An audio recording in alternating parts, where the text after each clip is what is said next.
students, welcome to the online science class 9 at Leeds School at Home. In our last class, we learned what are the main components of a cell and what is the function of the plasma membrane. Today, we are going to cover day 3 of Unit 1. Every day, you will be attending an online class and doing the homework for that day. You can then check your answers the following day. Make sure that you have your supplementary book, NCERT book and your notebook with you at all times while attending the online class. So let's start our today's session. So students, now we will be doing daily review. So during daily review, we will be revising the concept that we learned in our last class, right?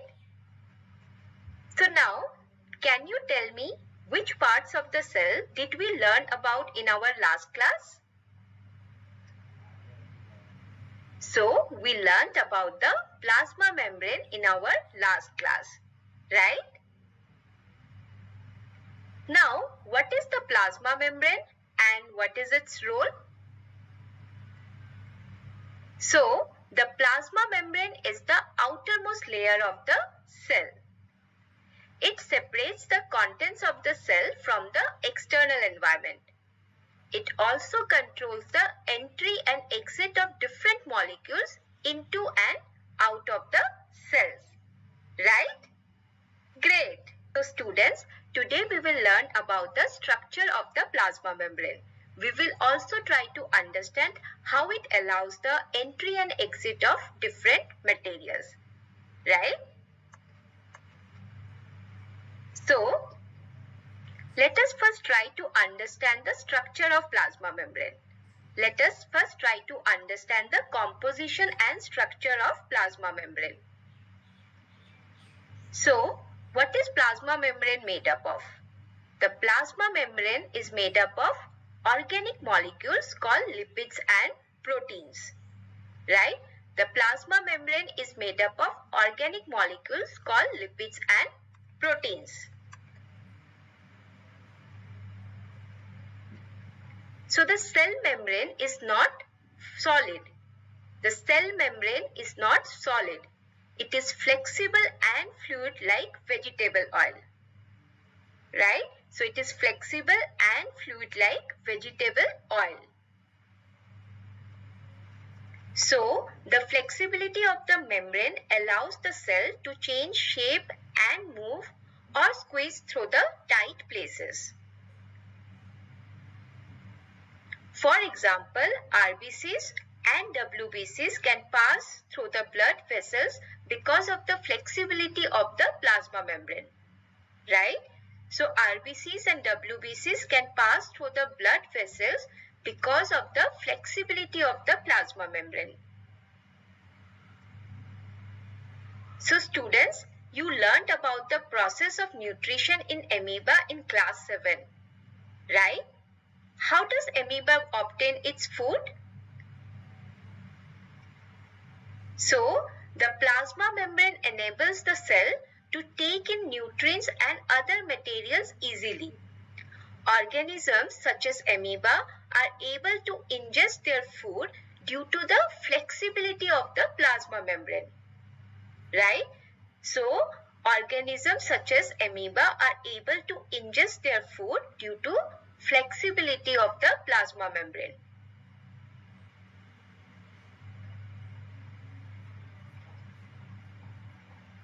Does plasma membrane allow entry and exit of all substances? What do you think? No, the plasma membrane is selectively permeable. What does this mean? Let us try to understand with an example. Okay, so plasma membrane is selectively permeable. Now let us try to understand this through an example. The plasma membrane allows only specific molecules to enter and exit. Hence, it is called semi-permeable. The plasma membrane allows only specific molecules to enter and exit. and hence it is called semi-permeable, right?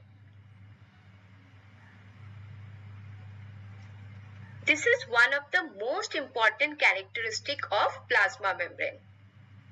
So, plasma membrane is semi-permeable and it is one of the most important characteristic of plasma membrane.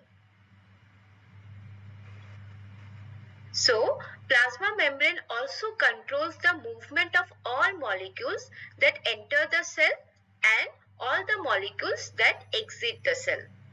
So, plasma membrane controls the movement of all the molecules that enter the cell and all the molecules that exit the cell. Right? So, students, it's now time for quick check for understanding. So, now, can you tell me what is the plasma membrane made up of? Yes, the plasma membrane is made up of lipids and proteins. And what does selectively permeable mean? So, selectively permeable means some molecules are allowed to pass through the plasma membrane while others are not. So, selectively permeable means some molecules are allowed to pass through the plasma membrane while others are not. Right? Have we all understood? Yes? Wonderful. So students, now let us discuss and complete the practice question number 2 from page number 4 of your supplementary book. And let us also complete the question number 2 on page number 61 of the NCERT book. So for this, I would request each of you to open your supplementary book page number 4. Supplementary book page number 4 and NCERT book page number 61. I will count till 5. By that time, please open these pages. Okay? I hope you all have downloaded NCERT and supplementary book. Yes? So now I will count till 5. By that time, please open the page number 4 of supplementary book and page number 61 of NCERT book. So, 1, 2, 3, 4 and 5. Can we all see this page? Page number 4 of supplementary book. Right? Can we all see this page? Great. And we also have to open page number 61 of NCERT book. Right? So now let us work on practice question 2 from page number 4 of supplementary book. Let us answer the question number 2.1 and 2.2 from page number 4 of supplementary book. Before writing the answers, I would request each of you to open your notebook. Please open your notebook. I will count till 5. By that time, please open your notebook. So, 1, 2, 3, 4 and 5. Have we all opened our notebook? Yes? Excellent. So students, now let us work on question number 2.1. The question is, what is selective permeability? Why does the plasma membrane need to be semi-permeable instead of permeable? So here are writing tips for you. Write your answers in 3 paragraphs. Okay? Write your answer in 3 paragraphs. First one is on what is selective permeability. Second paragraph should be on how the plasma membrane is semi-permeable. And third one on why it needs to be semi-permeable instead of permeable. Understood? Yes? Excellent. So to answer this question, you have 5 minutes and your time starts now.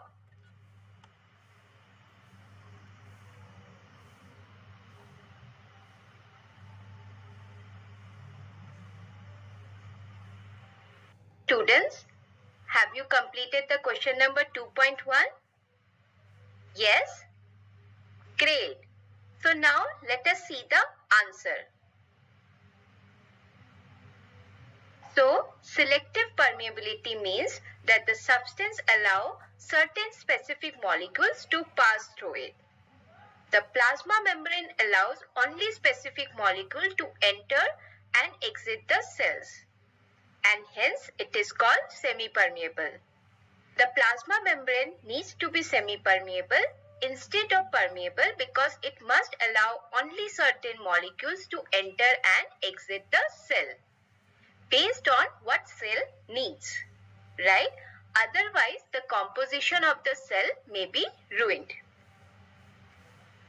right? Now, let us work on the question number 2.2. How does the structure of the plasma membrane help a white blood cell? How does the structure of a plasma membrane help a white blood cell? So again, here are some writing tips for you. Write the answer in 2 parts. First part is, what is the structure of the plasma membrane? And then describe how it helps WBC's function. Right? So now you have 5 minutes to answer this question.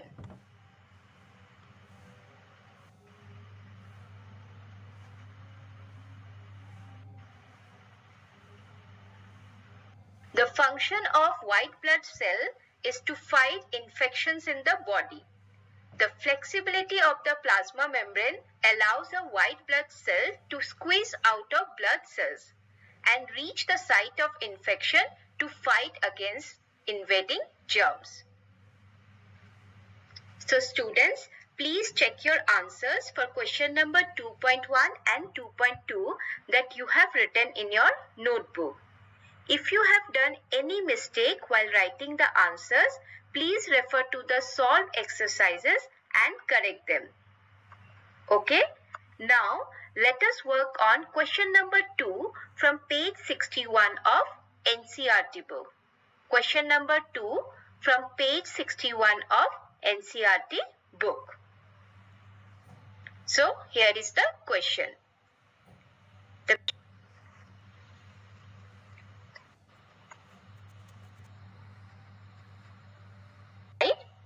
So students, I would again request you to check your answer that you have written in your notebook. If you have done any mistake, please refer to the solve exercise and correct them. So students, today we learned that the plasma membrane is made up of proteins and lipids. It is flexible and selectively permeable, right? So students, please ensure that you complete your homework. Homework for today is read the concept time 3 given on page number 4 of supplementary book and also complete the question number 3 of exercises on page 67 of NCERT book. Once done, you can ask your parents to check the answer. So students, bye for today and happy learning.